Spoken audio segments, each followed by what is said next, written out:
सुप्रभात मेरे प्यारे बच्चों। कैसे हैं? मुझे आशा है कि आप हमेशा की तरह सकुशल अपने घर में रह कर के खेल कूद के साथ पढ़ाई भी कर रहे हैं, और पढ़ाई करना बहुत ज़रूरी है। मैं एक चीज़ ये पाठ शुरू करने से पहले मैं आपको एक बार बता देती हूँ। पढ़ेंगे लिखेंगे बनेंगे नवाब। नवाब यानी कि नवाबों का शहर लखनऊ है। लखनऊ में नवाब लोग रहा करते हैं, यानी कि राजा। जो राजा होते हैं वो लोग महल में रहते हैं और आगे पीछे उनके नौकर चाकर होते हैं। तो एक तो हो गया पढ़ेंगे लिखेंगे बनेंगे नवाब, और दूसरा हो गया ज़्यादा अधिक खेलेंगे कूदेंगे बदमाशी करेंगे बनेंगे खराब। खराब यानी कि चोर। नवाब यानी कि राजा, खराब यानी कि चोर। और चोर रहता है जेल में, चक्की पीसता है। और नवाब जो है नौकर चाकर के साथ महल में ऐश करता है। तो ये आपको डिसीजन लेना है, आपको सोचना है कि मेरे आज्ञा के अनुसार मेरी तरह आप लोग पढ़ लिख कर नवाब बनेंगे या अधिक खेल कूद करके चोर बनेंगे। तो मुझे आशा है कि आप नवाब बनेंगे, राजा बनेंगे। उसके लिए बच्चों आपको रोज थोड़ी थोड़ी पढ़ाई करनी है। तो ठीक है, अब मैं आती हूँ आपके कक्षा 2 के इस अनमोल रत्न पुस्तक के पाठ 3। ये हमारा पाठ 3 है, चिंकू खरगोश, जिसका बच्चों मैंने भाग 1 बना करके आपको कहानी समझाई सुनाई। ये एक बहुत शिक्षा देने वाली कहानी है। आज मैं इसके भाग 2 में कहानी को समाप्त करने जा रही हूँ, पूरी करने जा रही हूँ बच्चों। और ये हमारा बच्चों अभी सुरक्षा कवच है, इसके बिना तो हमको रहना ही नहीं है, इसीलिए मैं इसको लगा के ही पढ़ा रही हूँ। ठीक है, आगे हम लोग जो कहानी है उसकी शुरुआत थी कि एक छोटा सा प्यारा सा छोटा सा इस तरह से खरगोश था बच्चों, है ना। खरगोश सफ़ेद रंग का होता है, अधिकतर सफ़ेदी रंग का होता है। उसका नाम था चिंकू। जैसे मेरा नाम है, आपका नाम है, उसी तरह से इस खरगोश का नाम चिंकू था। वह अपने माता पिता के साथ रहता था। जैसे हम लोग अपने माता पिता के साथ घर में रहते हैं, आप सब अपने माता पिता के साथ ईट के बने हुए घर में रहते हैं, उसी तरह से वो बगीचे में रहता था, एक बाग में रहता था। और जो खरगोश होता है वो हरी हरी घास, गाजर और फल आदि कुछ खाता था। इसी तरह से बच्चों ये खरगोश भी फल, गाजर और घास खाया करता था। आगे क्या है बच्चों, ध्यान से सुनेंगे।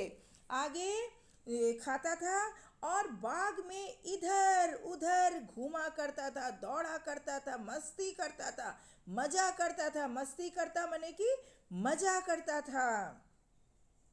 बच्चों एक बार की बात है, उसके माता पिता जो है फल फूल जब बगीचे में सब सूख गए थे, तो उसके माता पिता ने कहा कि चिंकू बेटा सुनो, जैसे आपके माता पिता कहते हैं, चिंकू बेटा सुनो, मैं तुम्हारे लिए भोजन लाने के लिए बाहर जा रही हूँ। माता ने कहा तो तुम घर से, जो बगीचा उसका घर था, तुम इस घर से बाहर मत निकलना। तो जिस तरह से मैं उदाहरण के रूप में आपको समझा रही हूँ, जैसे अभी कोविड का समय है, आपके माता पिता, मैं भी बोल रही हूँ कि घर से बाहर मत निकलना, उसी तरह से उसके माता पिता ने भी उससे कहा कि बेटा हम तुम्हारे लिए भोजन की तलाश में जा रहे हैं, तुम घर से बाहर मत निकलना। ये सुन के चिंकू ने कह दिया ठीक है, मैं घर से बाहर नहीं निकलूँगा। लेकिन आगे क्या हुआ, चिंकू के माता पिता जैसे भोजन लाने के लिए बाहर गए, और चिंकू नटखट था, आपकी तरह। बचपन में मैं भी थोड़ी बहुत नटखट थी, मेरी तरह। वो अपनी माता पिता का कहना भूल करके कहाँ चला गया, बाहर निकल गया। बाहर निकल गया और घूमने लगा। और घूमते घूमते दौड़ते दौड़ते वो पहुंचा एक तालाब के पास। तालाब जैसे कुछ थोड़ा सा छोटा जगह होता है, देख रहे हैं ये चित्र में मैं दिखला रही हूँ, उसमें पानी भरा रहता है और अधिकतर लोग तालाब में मछलियां पालते हैं, है ना। तालाब के पास पहुंचा। तालाब में ठंडी ठंडी पानी बह रही थी, अच्छा सा हवा चल रहा था। उसने सोचा क्यों ना मैं इस पानी में कूद जाऊं। और वो सोचा और छपाक से, जब अगर पानी में आप कूदेंगे हैं या कोई बड़ा सा पत्थर डालेंगे तो एक ध्वनि, एक आवाज आती है, उस आवाज का नाम है छपाक। छपाक करके एक आवाज आई। चिंकू पानी में कूद गया। लेकिन आगे क्या हुआ ये चीज ध्यान दीजिए। चिंकू को तो तैरना आता नहीं था। चिंकू अनाड़ी था। जैसे मुझे भी तैरना नहीं आता है। अगर मैं दक्षिण भारत जाती हूँ घूमने के लिए, मैं दक्षिण भारत जाती हूँ बेटा, तो वहाँ बड़े बड़े समुद्र हैं। मैं बस डर के मारे समुद्र के किनारे खड़ी रहती हूँ, क्योंकि समुद्र की लहरें आएंगी, पानी का बहाव आएगा, शायद मुझको ले करके भाग जाए अब समुद्र में। तो मुझे तो तैरना आता नहीं, तो मैं तो डूब कर मर जाऊंगी। इसलिए मेरे अंदर डर है। मैं समुद्र के किनारे खड़े होकर के आनंद लेती हूँ। लेकिन चिंकू जो था वो छोटा था, उसको समझ नहीं थी। उसने सोचा कि मैं पानी में कूदूंगा और मुझे बहुत मजा आएगा। वो छपाक करके कूद तो गया। अब आगे क्या हुआ बच्चों, देखिए, उसको तैरना नहीं आता था। और उसी तालाब में मैं एक चीज और बता दूं, उसी तालाब में कुछ बत्तख भी रहते थे, सफेद सफेद रंग के। बत्तख की आवाज जानते हैं, मैं बोल कर बताती हूँ। पैक पैक पैक पैक करके बत्तख बोलते हैं। और उसका पैर का जो पंजा होता है इस तरह होता है, वो टप टप टप टप करके चलता भी है, बत्तख चलती भी है। मैंने बत्तख देखे हैं, है ना।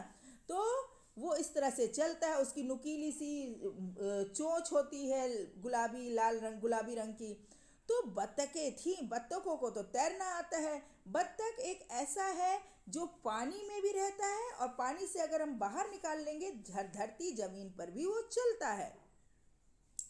अब चीकू चिल्लाने लगा, बचाओ बचाओ, मुझे तैरना नहीं आता, मैं इस तालाब में डूब के मर जाऊंगा।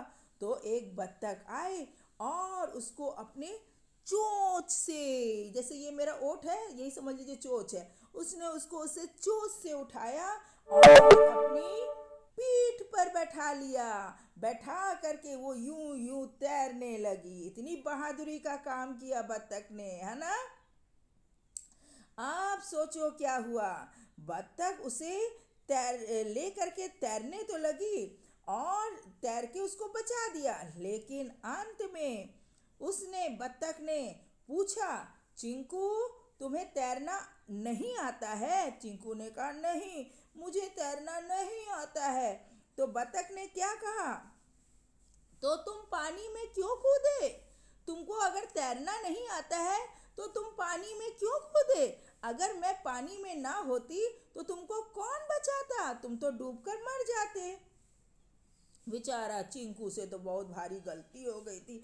वो सिर नीचे करके चुपचाप सुनता रहा और उसने अपनी गलती को स्वीकार किया, गलती को माना। उसने कहा, हाँ हाँ बत्तख दीदी, मुझसे बहुत भारी गलती हो गई है, मुझे तैरना नहीं आता है, अब मैं पानी में नहीं कूदूंगा। फिर बत्तख ने कहा, जब तुम जिस काम को करना नहीं आता है उसमें हमें हाथ नहीं डालना चाहिए। ये थोड़ा सा मैं अपनी तरफ से बना कर बता रही हूँ, है ना। अगर तुम्हें तैरना नहीं आता है तो तुमको पानी में नहीं कूदना चाहिए था, है। पहले तुम तैरना सीखो, पहले तुम तैरना सीखो, उसके बाद जा कर के इस पानी में, इस नदी में कूदना और कूद करके तैरना, आनंद की प्राप्ति लेना। चिंकू सुना और उसको ज्ञान की प्राप्ति हुई, शिक्षा मिली। उसने कहा, ठीक है बत्तख दीदी, बत्तख मैं अब पानी में नहीं कूदूंगा, मैं तैरना सीख जाऊंगा, सीख लूंगा, तब पानी में कूदूंगा। इस तरह से बच्चों, ये कहानी यहीं पर समाप्त होती है। शिक्षा शिक्षा हमें कोई कहानी से हमको शिक्षा मिलती है, ज्ञान की प्राप्ति होती है। इस कहानी से जो मुझे शिक्षा मिल रही है कि हमें अपने बड़ों का कहना मानना चाहिए। जैसे अभी कोविड का समय चल रहा है, बहुत खतरनाक समय चल रहा है। सब लोग कहते हैं बच्चों अंदर रहो। आपको भी चिंकू की तरह ही शिक्षा समझ करके अंदर रहना है। अगर वो अपने माता पिता का कहना मानता, घर के अंदर रहता, तो तालाब पानी में नहीं कूदता, नहीं जाता और पानी में नहीं कूदता, और वो मरने से डरता नहीं, है ना। और दूसरा ये है कि अगर हमें कोई काम ठीक से नहीं आता है तो उसमें हमको हाथ नहीं डालना चाहिए। अगर हमको कुछ करने का मन है तो उसे पहले हमें सीखना है, तब उस काम की पूर्ति करनी है। तो कैसी लगी कहानी? ये कहानी बहुत शिक्षा वाली थी। अब हमेशा की तरह मैं बच्चों इसका काम आपको लिख करके आपके व्हाट्सएप में भेजूंगी। आप उसे पढ़ेंगे, याद करेंगे। धन्यवाद।